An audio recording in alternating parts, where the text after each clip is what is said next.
बाद की दाऊदनगर में चुनावी जनसभा को संबोधित किया। काराकाट लोकसभा क्षेत्र में अमित शाह ने उपेंद्र कुशवाहा के लिए वोट मांगे। अमित शाह ने कहा कि 5वें चरण में ही बीजेपी को 310 सीट मिल चुकी है। छठे और 7वें चरण में एनडीए 400 का आंकड़ा पार कर लेगा।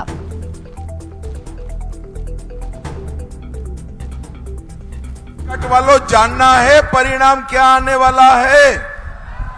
जानना है क्या? तो सुन लीजिए, 5 चरण में ही मोदी जी 310 सीटें जीतकर सरकार बनाने का काम पूरा कर। ये छठा और सातवां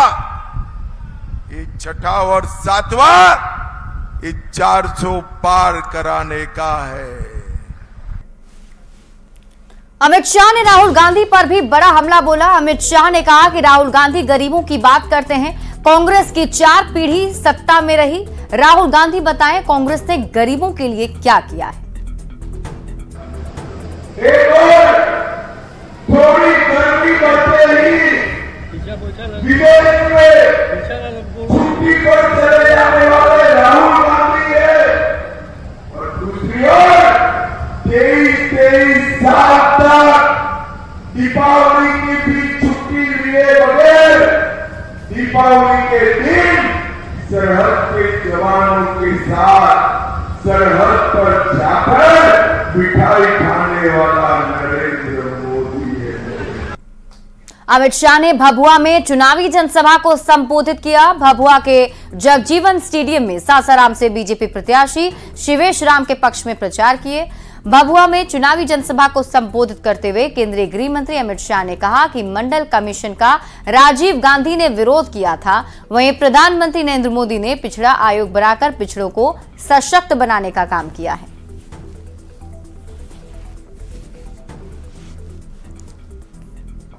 जब मंडल कमीशन आया तो उसको भी रोकने का काम कांग्रेस पार्टी ने किया, और जब मंडल कमीशन की रिपोर्ट स्वीकार की गई तब राहुल बाबा के पिताजी राजीव गांधी ने इसका डटकर विरोध किया। और भाइयों बहनों, नरेंद्र मोदी जी ने पिछड़ा समाज के लिए आयोग बनाकर पिछड़ा समाज को संवैधानिक सम्मान देने का काम हमारे नेता नरेंद्र मोदी जी ने किया। अमित शाह ने लालू प्रसाद पर मुसलमानों को आरक्षण देने पर पलटवार करते हुए कहा कि ये SC/ST का आरक्षण काटकर मुसलमानों को देना चाहते हैं, लेकिन बीजेपी ऐसा नहीं करने देगी। अभी ये राहुल बाबा एंड कंपनी, ये लालू जी ये कहते हैं कि हम मुसलमानों को आरक्षण देंगे। ये माइनॉरिटी का आरक्षण कहां से आएगा? किसका काट कर दोगे लालू जी? मैं बताता हूं, कर्नाटक, हैदराबाद और बंगाल में मुस्लिम आरक्षण दिया, वहां ST, SC और OBC पिछड़ा समाज का आरक्षण काट कर दिया। मैं कह कर जाता हूं, जब तक हम देश की पार्लियामेंट में भारतीय जनता पार्टी का एक भी सांसद है, ST, SC, OBC के आरक्षण को हम नहीं हटाने देंगे, नहीं हटाने। वहीं जहानाबाद में जेपी नड्डा ने चुनावी रैली को संबोधित किया। जेपी नड्डा ने एनडीए प्रत्याशी चंद्रेश्वर चंद्रवंशी के लिए वोट मांगे और इस दौरान 10 साल की मोदी सरकार की उपलब्धियां भी गिनाई। इंडिया अलायंस पर जमकर बरसे। जेपी नड्डा ने विपक्ष को घोटालेबाजों की जमात बताते हुए कहा कि अलायंस के नेताओं ने देश में कई घोटाले किए हैं। तो कांग्रेस पार्टी ने कोयला घोटाला किया कि नहीं किया? चीनी घोटाला किया था कि नहीं किया था? चावल घोटाला किया था कि नहीं किया था? ये सबमरीन पनडुब्बी का घोटाला किया था कि नहीं किया था? ऑगस्टा वेस्टलैंड हेलीकॉप्टर का घोटाला किया कि नहीं किया? 2G का घोटाला किया कि नहीं किया? 3G का घोटाला किया कि नहीं किया? कौन सा घोटाला कांग्रेस ने छोड़ा था? बोलो। लालू ने चारा घोटाला किया कि नहीं किया? जेल गए थे कि नहीं गए थे? बेल पर है कि नहीं है? आप बताओ। लालू ने अलकतरा घोटाला किया कि नहीं किया? नौकरी के जगह पर जमीन हड़पी कि नहीं हड़पी? ये भ्रष्टाचारी लोग, ये भ्रष्टाचारी पार्टियां, ये बिहार में राज करेंगी क्या?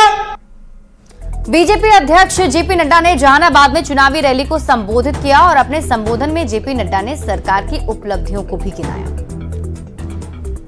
गांव, गरीब, वंचित, पीड़ित, शोषित, दलित, युवा, किसान, महिला, इनको ताकत देने का काम मोदी जी ने किया कि नहीं किया? जरा जोर से बोलिए, किया कि नहीं किया? महिलाओं को ताकत दी कि नहीं दी? गरीबों को ताकत दी कि नहीं दी? उनका सशक्तिकरण किया कि नहीं किया? आज आपको जानकर खुशी होगी कि 80 करोड़ की जनता, 80 करोड़ की जनता, उनको प्रधानमंत्री मोदी जी की तरफ से 5 किलो गेहूं या 5 किलो चावल ये मुफ्त में दिया जा रहा है और 1 किलो दाल। और भारत की अति गरीबी 1% से भी कम हो गई है। आप बताइए, प्रधानमंत्री किसान सम्मान निधि हर चौथे महीने 2-2 हजार रुपए मोदी जी की तरफ से मिलता है कि नहीं मिलता है? मिलता है कि नहीं मिलता है? सीधा खाते में जाता है 11 करोड़ 78 लाख किसानों को, और बिहार में 80 लाख किसानों के खाते में हर चौथे महीने 2000 रुपए जा रहा है। यानी मोदी जी ने किसानों की तस्वीर बदलने के लिए 2.5 लाख करोड़ रुपए किसानों के खाते में डाला है। 2.5 लाख करोड़ रुपए। वहीं से नीतीश कुमार ने पटना के दनियावा में चुनावी सभा कर बीजेपी उम्मीदवार रविशंकर प्रसाद के लिए वोट मांगे। से नीतीश कुमार ने यहां आरजेडी पर जोरदार हमला बोला। नीतीश कुमार ने कहा कि शाम के वक्त लोग घर से नहीं निकला करते थे। बिहार में सड़क, स्वास्थ्य और शिक्षा की हालत खराब थी। 2005 के बाद सब काम हम लोगों ने किया है। नीतीश कुमार ने कहा कि 10 लाख लोगों को नौकरी देने का वादा भी पूरा करेंगे। नीतीश कुमार ने जातीय गणना पर तेजस्वी यादव पर झूठा क्रेडिट लेने का भी आरोप लगाया। 5 में हम लोग आए, एक साथ सरकार में आए तो क्या था, आप शाम के बाद कोई घर से निकलते थे डर के मारे, कोई घर से निकलने की हिम्मत नहीं करता था और काफी विवाद होता था। पढ़ाई का क्या हाल था, बहुत कम बच्चे पढ़ते थे, स्वास्थ्य व्यवस्था खराब थी, सड़क नहीं था, बहुत सारी चीजें गड़बड़ी थी। पहले कोई किया था? सब हम लोग भाजपा एक के साथ न थे जी, तो हम ही लोग सब काम करवाए। और हम लोगों ने 2020 में एक साथ से तय किया 10 लाख लोगों को रोजगार देंगे और 10 लाख लोगों को हम लोग, या 10 लाख लोगों को नौकरी देंगे, 10 लाख लोगों को रोजगार देंगे। और 4 लाख से ज्यादा रोजगार हो गया, 1 लाख अभी तुरंत होने वाला है, 3 लाख पर भी काम हो रहा है। और अगले साल जो विधानसभा का चुनाव होगा उसके पहले ही हम लोग ये सब 10 लाख का काम करेंगे। और एक बात और जान लीजिए, जाति आधारित गणना भी हम ही लोग न कराए जी, आजकल झूठ बोलता है सब। प्रधानमंत्री नरेंद्र मोदी के जमीन के बदले नौकरी वाले बयान के बाद तेजस्वी यादव ने कहा है कि हम डरते नहीं हैं। वहीं तेजस्वी यादव के बयान पर पलटवार करते हुए जेडीयू सांसद संजय झा ने कहा कि कोर्ट ने संज्ञान लिया है, चार्जशीट फाइल हुई है। वहीं तेजस्वी यादव के पोस्ट पर संजय झा ने कहा कि नीतीश कुमार ने जातीय गणना करवाया। इंडिया अलायंस की बैठक में भी नीतीश कुमार ने यह मुद्दा उठाया था, लेकिन कांग्रेस ने इसका विरोध किया था।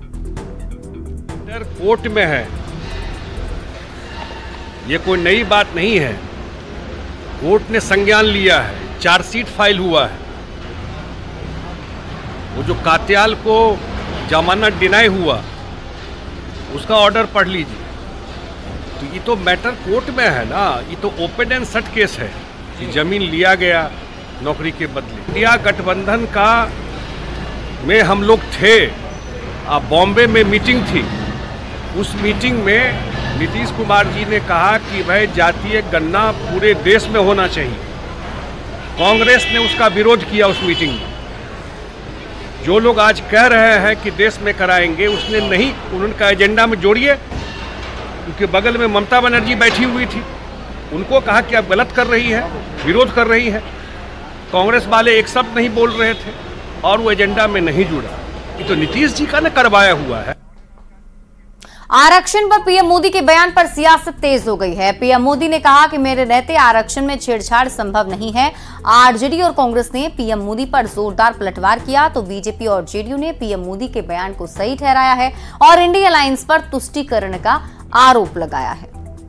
मोदी जी अब तक 9 दौरे बिहार के कर चुके हैं। सिर्फ और सिर्फ वहां पे लोक लुभावने अपने जुमले छेड़े, धर्म का राग अलापा, ध्रुवीकरण की राजनीति की और अब आरक्षण का राग अलाप रहे हैं कि किस तरह से वो लोगों को अपनी ओर लुभाएं।